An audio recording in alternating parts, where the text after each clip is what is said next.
வணக்கங்க. நான் உங்கள் ஆப்டமிஸ்ட் மஞ்சு. இன்றைக்கி என்ன பார்க்க போகிறோம் அப்படின்னா, நம்ம லாஸ்ட் டைம் வந்து டிஎம்பிஎஸ்சி எக்ஸாமுக்கு வந்து என்ன விஷன் ஸ்டாண்டர்ட் வந்து அப்ளை பண்ணுறதுன்னு நிறைய பேர் டவுட் கேட்டிருந்தீங்க. ஸோ அதுக்காக உங்களுக்காக வந்து நான் பார்த்தீங்கன்னா ரெஃபர் பண்ணி போட்டிருந்தேன்.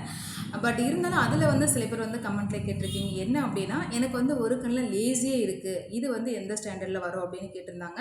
அண்ட் இன்னொருத்தவங்க வந்து பார்த்தீங்கன்னா -4.5. ஸோ இது வந்து எனக்கு என்ன ஸ்டாண்டர்டில் வரும் அப்படின்னு கேட்டிருந்தீங்க. ஸோ எப்போவுமே என்னை பொறுத்து என்ன கருத்து அப்படின்னு பார்த்தீங்கன்னா, உங்களுக்கு வந்து நீங்கள் இப்போ டிஎன்பிஎஸ்சி எக்ஸாமுக்கு வந்து அப்ளை பண்ண போகிறீங்கன்னு வச்சுக்கோங்களேன். அதுக்கு பிஃபோர் ஒரு 1 வீக்குக்கு முன்னாடி நீங்கள் வந்து ஐ டெஸ்ட் பண்ணுங்கள் கம்பல்சரி.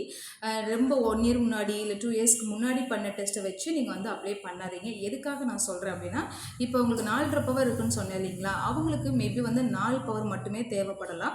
ஸோ அப்படி இருக்கும்போது நீங்கள் வந்து இப்போ 4.5னா 3rd ஸ்டாண்டர்டில் போயிடும். ஸோ அதனால் வந்து நீங்கள் வந்து பிஃபோரை செக் பண்ணிக்கோங்க. உங்களுக்கு இன்கேஸ் நீங்கள் 4லேயே அழகாக படிக்க முடிஞ்சதுன்னா ஸ்டாண்டர்ட் 2 வந்து நீங்கள் சூஸ் பண்ணிக்கலாம். சரிங்களா? இப்போ லேசின்னு சொல்கிறவங்க என்னென்னு பார்த்தீங்கன்னா, இப்போ லேசி ப்ராப்ளம் இருக்குது அப்படின்னு வச்சுக்கோங்களேன். லேசியாக இருக்கிறது விஷயம் கிடையாதுங்க. உங்களுக்கு அந்த லேசியில் எவ்வளோ விஷன் கரெக்ஷன் தேவைப்படுது, அதில் எவ்வளோ இம்ப்ரூவ்மெண்ட் இருக்குது, இதுதான் மெயின் இம்பார்ட்டன்ட். மெயினாக கரெக்ஷன் வச்சு தான் உங்களுக்கு வந்து பார்த்தீங்கன்னா அந்த ஸ்டாண்டர்டே வரும். ஓகேங்களா? ஸோ அதனால் லேசி இருக்குது, எனக்கு ரெட்டினா ப்ராப்ளம் இருக்குன்றது நீங்கள் விட்டுருங்க. மைண்ட் தாட் அது கிடையாது. எவ்வளோ கரெக்ஷன்றது ரொம்ப ரொம்ப இம்பார்ட்டன்ட். ஸோ இதை பொறுத்து உங்களுக்கு வந்து ஸ்டாண்டர்ட் என்னென்றது சூஸ் பண்ண முடியும். ஸோ உங்களுக்கு தெளிவாக புரியலைன்னா கண்டிப்பாக நம்ம லாஸ்ட் டைம் போட்ட லாங் வீடியோ போய் கண்டிப்பாக பாருங்கள், அது புரியுங்க. ஸோ இந்த பதிவு பிடிச்சிருந்தா லைக் பண்ணுங்கள், ஷேர் பண்ணுங்கள், சப்ஸ்கிரைப் பண்ணுங்கள். அண்ட் வந்து உங்களுக்கு எது டவுட் இருந்தாலும் கண்டிப்பாக எனக்கு கமெண்ட்ஸில் கமெண்ட் பண்ணுங்கள். சரிங்களா?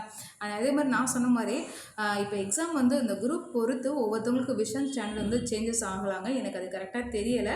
பட் இருந்தாலும் நான் தெரிஞ்சுக்கிட்ட வச்சு தான் உங்களுக்கு நான் லாஸ்ட் டைம் வந்து ஷேர் பண்ணியிருந்தேன். ஓகேங்களா? ஸோ அதுவும் நீங்கள் கன்ஃபார்ம் பண்ணிக்கோங்க.